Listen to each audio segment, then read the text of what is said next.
Welcome back to The Voice of Students, powered by Onada. Local part-time jobs. So, is there a story that's stuck with you that broke in the news that you still think about? When P. Diddy's ex-wife, Kim Porter, when she passed, that was like very devastating. And she was like very young. I know how influential she was like in the Black community, as well as like her just being like the best model and pretty much activist ever.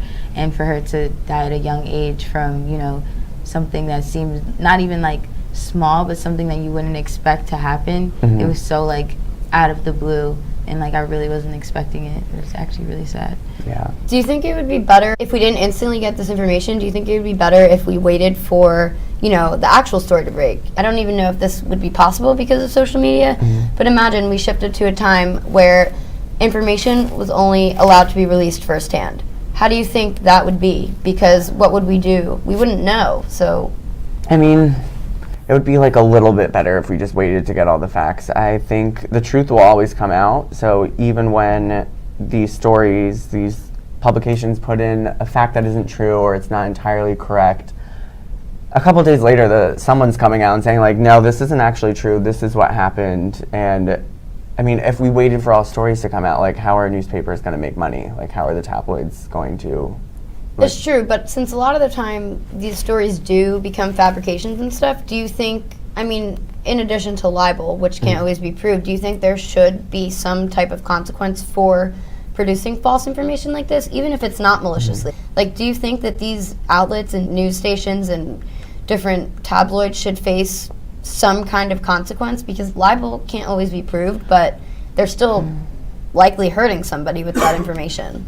Yeah, it would depend on the situation. I'm leaning towards no, because then, like, what, a story comes out about a celebrity that's not true, and then they're just like, well, this is libel, I'm calling it, like, it's a slippery slope, kind of. So I have no idea. I agree, only because it depends on what it was. Like, say, the hospital the celebrity was in was wrong. Like, I don't think the newspaper company should be, blamed or be ridiculed for that small, amount of information when everything else was true, versus, like, a whole fabrication. Exactly. And a whole fabrication that could defame the celebrity's character and who they are and everything that they've brought up, versus, like, what hospital or what house or the state they were in at that time. Yeah. Yeah, and I think it's like a difficult distinction to make between somebody who's purposefully fabricating something. Like, how can you prove? Like, it would be very difficult to prove. Oh, this person made this up with the intent of making something up, not they made a mistake. Because I feel like I don't think it's reasonable to punish people sourcing news if they make a mistake. If it's an honest mistake, then everybody makes mistakes. And then, like, how to figure out, I made this up with the intention of I'm making something up, versus I just got the name wrong. Somebody fed me wrong information, and Do you think that it should hurt the credibility of the source, though? Do you think that producing this information, whether it's malicious or not, do you think that it should hurt the reputation of the source? Because some people, even if they're spewing false information, will still go to that source. Yeah, I think it should. I mean, if you're saying things, or if it comes out that things you said were wrong, whether you made them up or it was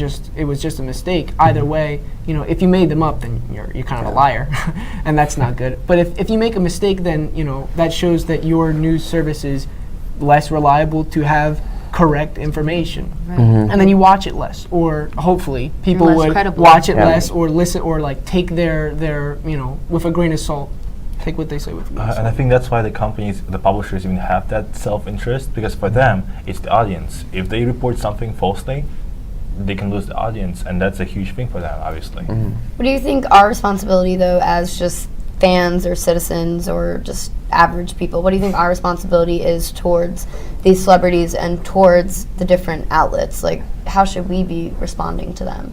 Well, kind of like Aaron said before, just reader knowledge, like knowing when you read something, not just taking it at face value and moving on, like doing a little bit more digging, like who's the source, like what is it? Is this the only outlet reporting on it? Is there another place reporting on it? Is anything conflicting in this report?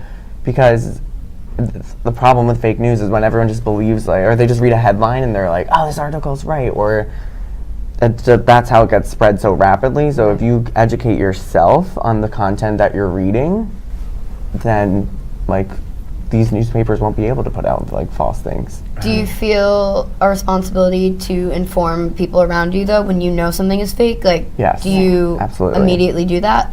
Yeah. To what extent? Would you try and write your own article, or would you just maybe simply tweet something like "this is fake"? Yeah, I like just tweet, what? Yeah, I keep it very low effort. Just tweet like this is fake.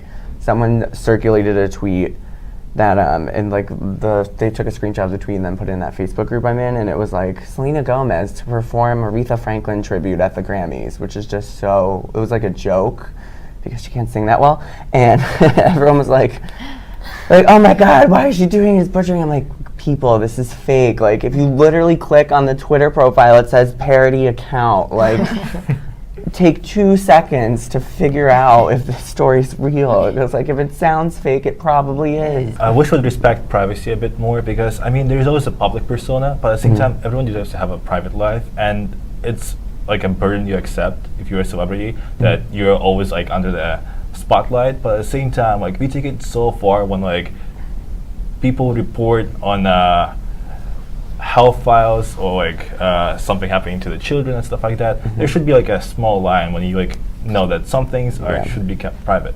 So if you were to be a celebrity, how would you go about being portrayed? Like if something was to happen in the tabloids and it was false information, would it be something you would ignore, or would it be something you would wait until you were interviewed on to bring it to light, or as soon as you saw it, you would make your move to, you know, redeem yourself and prove that it wasn't true? Depends. It depends what the story is. Like, is this a damaging story that's going to ruin my life? Then yeah, I'm going to have to come out and address it obviously right away. But if it's just like some dumb supermarket magazine headline, like gossip, where it's like, Kyle eats pizza with a fork. Like, I'm going to be like, whatever, fine, sure, I eat pizza with a fork. Yeah, I think it also kind of depends on how much attention it gets. Right. Because if you're going to be a celebrity and have to deal with, like, if you're going to address every single thing that comes out about you that's not 100% true, you're going to be, you know, Crash and burn. yeah, you're going to fall apart. Yeah. You know, so I would probably like try to be tempered, ignore things that are small, and if things, you know, but if somebody's saying like, oh, here are criminal charges, this man is doing something criminal, and I didn't do things criminal, Right. I would like to say, you know, I'd probably just try to be polite, just make a statement, hey, I didn't do this, say why I didn't do it, you know, I didn't steal from this man or whatever, and then, but not, I don't want to like feed into it too much, because Right. I feel like if you give it, as a celebrity, if you give it too much attention, it encourages people to jump into it more and more, Right, and then entertainment. maybe, you know, potentially fuel their own fire. Say a story broke about you, and it was the worst story ever, and it was just god awful. What would you do? I definitely probably make like a personal statement and try to stick to the facts, like, because I mean, if you factually show that like that cannot happen to you, that's more than enough often, especially if you apply for libel. That's like a big thing. If the story is true about the celebrity, then you cannot really libel it. But if it's, you can prove that it's false, then might as well.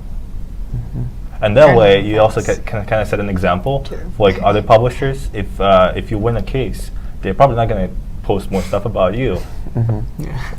Don't mess with me. Thanks so much for joining us, Val, Kyle, and Aaron. We'll be back next time for another great episode of The Voice of Students, powered by Onata, local part-time jobs.